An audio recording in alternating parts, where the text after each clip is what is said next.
Bonjour les amis, j'espère que vous allez bien. Donc aujourd'hui, on va découvrir un logiciel de facturation rapide avec Python. Donc on a créé déjà notre dossier du logiciel. Donc on va ouvrir notre fichier de Python.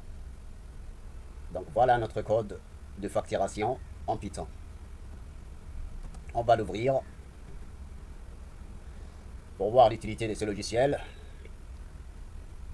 Donc voilà, chers amis, notre logiciel de système de facturation avec Python. Donc on a créé l'image pour notre logiciel.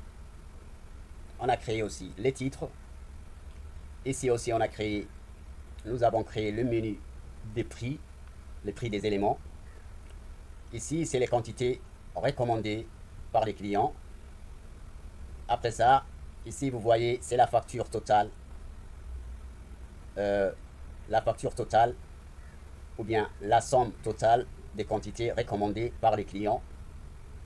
Ici vous voyez déjà c'est la date et l'heure locale. Et ici on a créé un petit calculatrice pour accomplir notre logiciel. Donc on va essayer de taper. Disons qu'un client veut déjà regarder le menu prix. Ici c'est le menu des éléments, des aliments du restaurant. Donc vous voyez poulet égale 30 $, pastèque égale 20 $, pizza égale 100, frites égale 50 $, l'hamburger égale 70 $, le filet égale 80 $. Donc on a configuré notre menu des aliments avec leur prix sur cet endroit-là. D'accord? Donc ici vous voyez c'est les quantités recommandées par les clients. Par exemple, si jamais un client demande 4 poulets et 2 pastèques et 3 pizzas, il suffit de taper ici les nombres recommandés par les clients, par exemple 4. Et lorsqu'on tape, automatiquement, ici vous trouvez le somme de prix multiplié par son élément. Donc ici on a dit que le poulet égale 30 $ et le client a recommandé 4 poulets, donc 4 x 3, ici c'est 120. C'est automatique. Donc c'est un logiciel, on a dit que c'est un logiciel de facturation rapide. Donc disons aussi qu'il a recommandé 2 pastèques.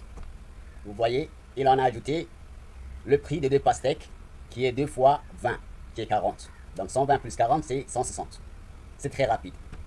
Et peut-être, par exemple aussi, disons que le client a recommandé aussi 3 pizzas. Il suffit de taper le nombre recommandé par le client et vous trouverez le total. Dans ce label-là, vous trouverez automatiquement la somme totale que le client doit payer. Donc c'est très simple. Donc voilà l'utilité de ce logiciel. C'est une facturation de restauration rapide. D'accord? Et là à côté vous trouvez déjà, vous voyez, il y a la calculatrice. En cas où le client a payé la somme, il suffit de additionner ou bien soustraire pour lui rendre le reste. Voilà. C'est la calculatrice. D'accord? Voilà chers amis. Donc voilà le code de ce logiciel. C'est très simple. Ici on a créé la fenêtre principale. Ici on a spécifié la taille de notre fenêtre principale, la largeur, la longueur. Ici déjà c'est le titre. Ici on a importé l'image, cette image sur notre logiciel. Et ici on a configuré notre image dans l'arrière-plan. Ici on a créé un cadre frame avec un cadre frame. D'accord? Et le premier cadre, le voici. Et ici on a créé le deuxième cadre. Ici c'est la fonction de calcul de notre logiciel. Ici on a créé déjà le titre pour notre logiciel. Ici c'est le statut du créateur de ce logiciel. D'accord? C'est très simple. Ici c'est un petit label qui porte des petits traits pour donner forme à notre logiciel. Voilà, vous voyez ici. D'accord? Ici, c'est la configuration de l'heure locale avec la date. C'est très simple, c'est pas si difficile. Ici, on a créé notre calculatrice, la définition de la fonction de notre calculatrice. D'accord? Ici, nous avons déjà créé les labels pour notre menu prix. le menu prix, ces labels-là, on a créé ici, c'est très simple. Ça, c'est le titre, le grand titre que vous voyez ici, menu prix. Ça, c'est le deuxième label qui porte le nom de poulet, égale 30 $, voilà. Ainsi de suite. D'accord. Ici, on a créé le deuxième titre, qui est le grand titre du deuxième côté, quantité recommandée. En fait, c'est la section de facturation. D'accord. On a créé ces labels. D'accord. Ici, déjà, vous voyez quelques explications sur le budget d'entrée. Le budget d'entrée que vous voyez ici. Le budget, donc, l'utilisateur va rentrer les nombres recommandés par le client. Donc, le budget d'entrée est un widget Tkinter utilisé pour entrer ou afficher une seule ligne du texte. D'accord. Et ce widget d'entrée-là, il porte aussi, il doit être configuré avec ces labels de place X et Y pour indiquer la position exacte de notre label entrée. Donc voilà déjà le label qui porte le nom poulet. Ici, vous voyez le nom poulet. D'accord. Et ici, vous voyez le label entrée qui appartient au nom poulet. C'est ce label-là que vous voyez, ce label. D'accord. Donc, on a positionné notre label en face du premier label qui porte le nom poulet. Voilà. Donc, pour apprendre, il faut pratiquer, chers amis. Il faut pratiquer, il faut s'entraîner. D'accord. C'est pas si difficile. Donc, on a créé nos labels avec leur place d'entrée. D'accord. Ici, c'est les boutons de notre calculatrice que vous voyez là. Les boutons. Donc, on a commencé par le bouton 7 et après le bouton 8. Et essayez de voir notre bouton. Il est dans la fenêtre, il est dans le frame 1, dans le cadre 1 qu'on a créé au-dessus, ici.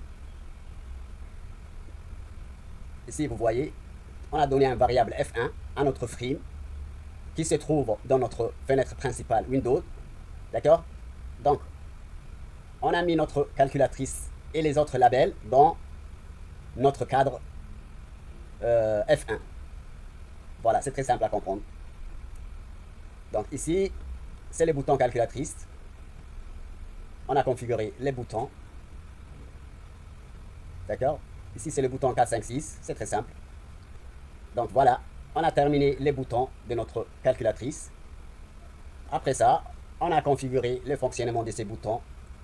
Ici, vous voyez, on a configuré le fonctionnement de ces boutons ici en haut, au-dessus. Donc voilà, chers amis, c'est très simple à comprendre. C'est un logiciel de facturation rapide. Il suffit de taper le nombre que le client recommande avec l'aliment ou bien l'élément qu'il recommande. Et là, vous trouverez automatiquement la somme totale de son addition. Donc il suffit de taper ce que le client recommande.